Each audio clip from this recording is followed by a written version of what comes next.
महा cartoon TV.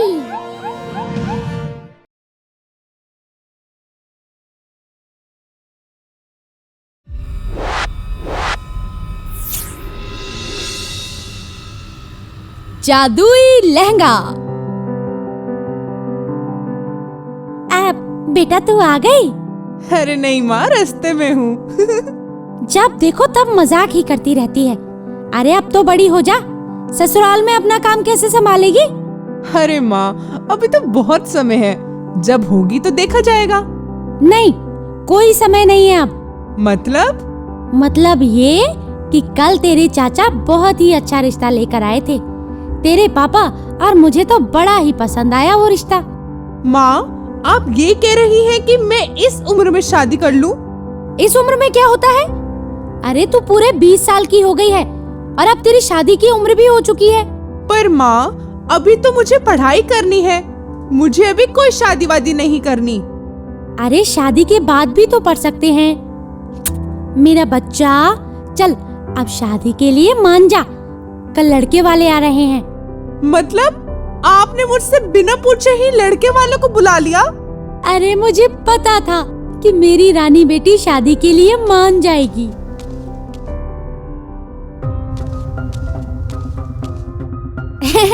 अरे लड़की को बुलाओ।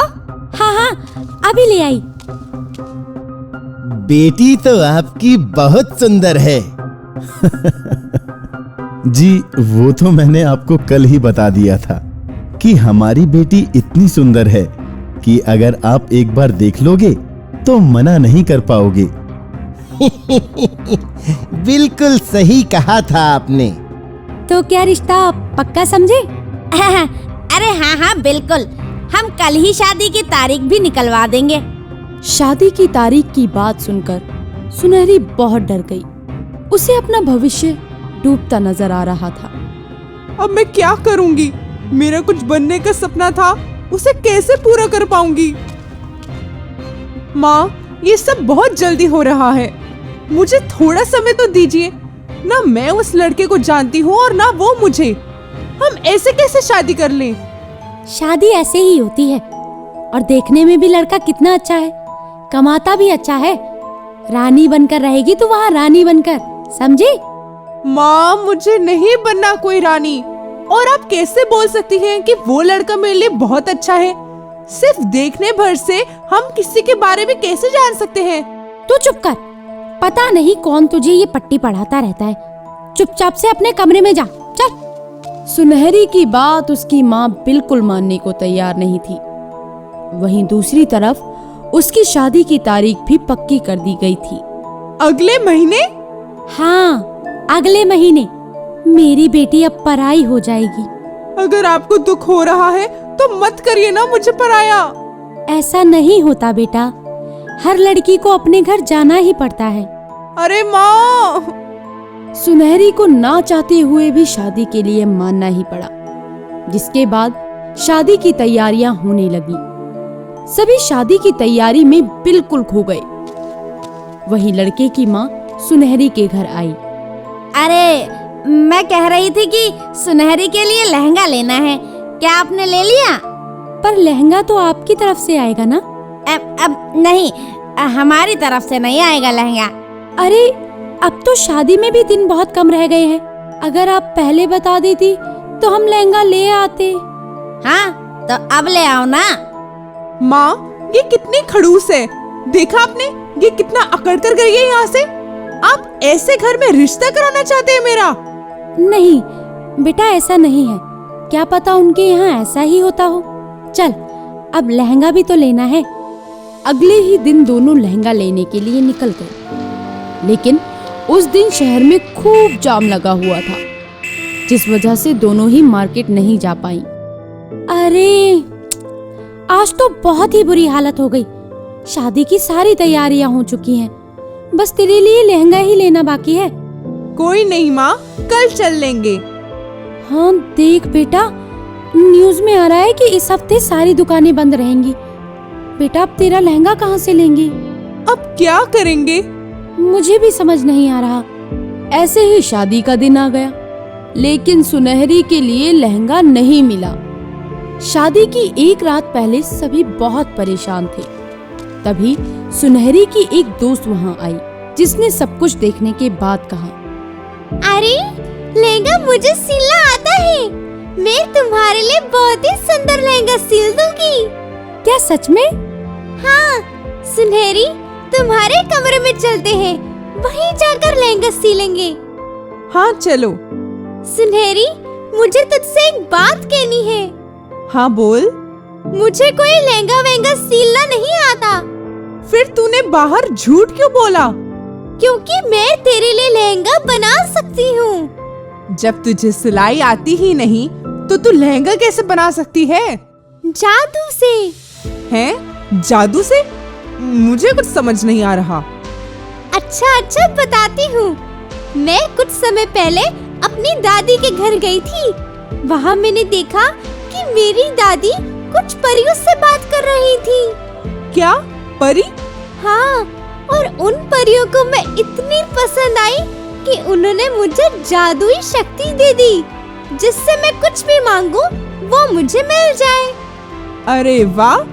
तो मतलब अब तू अपनी जादुई शक्ति से मेरे लिए लहंगा बनाएगी? हाँ, चल अब मुझे तेरे लिए लहंगा बनाने दे।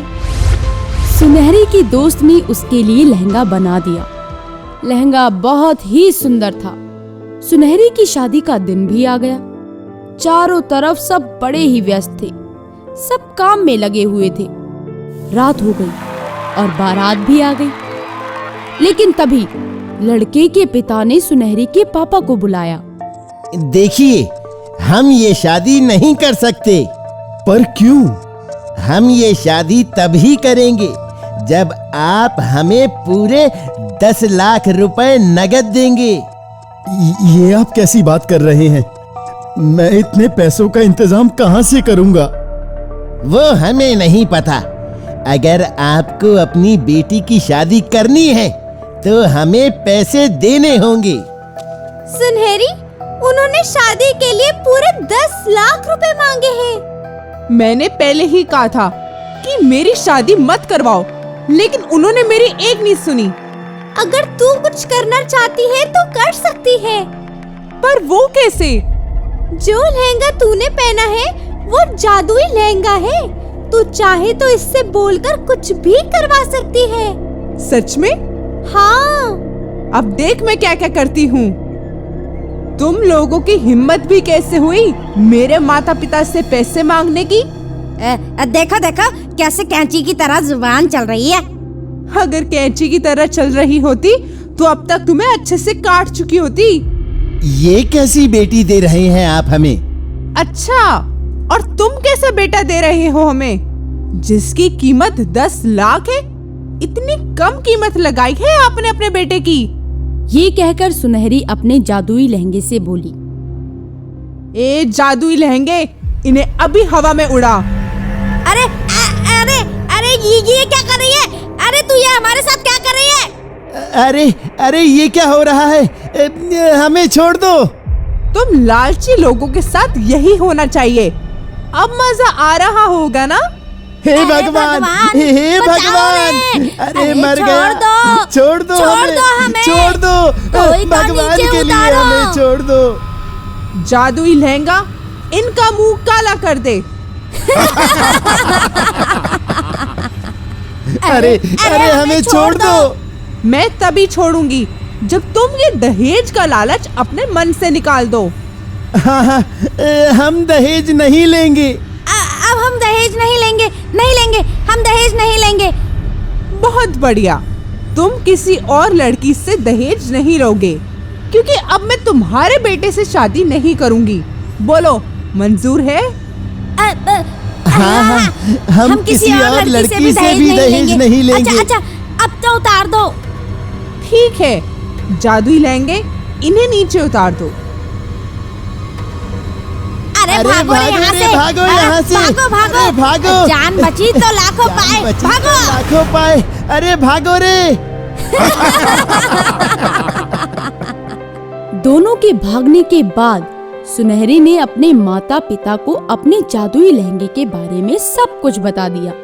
वहीं सभी मेहमानों ने सुनहरी की बहादुरी की तारीफ भी की।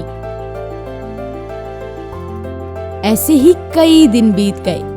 सुनहरी अब अपनी पढ़ाई और अपने भविष्य को लेकर मेहनत करने लगी और उसके माता पिता ने उसकी शादी करवाने की जिद भी छोड़ दी और साथ ही सभी खुशी खुशी रहने लगे। तो दोस्तों, इस कहानी से हमें ये शिक्षा मिलती है कि दहेज लेना और देना दोनों ही गलत बात है। हमें पैसों को नहीं, रिश्तों को ज्यादा महत्व देना चाहिए। हेलो दोस्तों, हमें कमेंट्स करके जरूर बताएं कि आपको ये कहानी कैसी लगी। इस कहानी को लाइक जरूर करें और अपने दोस्तों के साथ शेयर भी करें। बाय।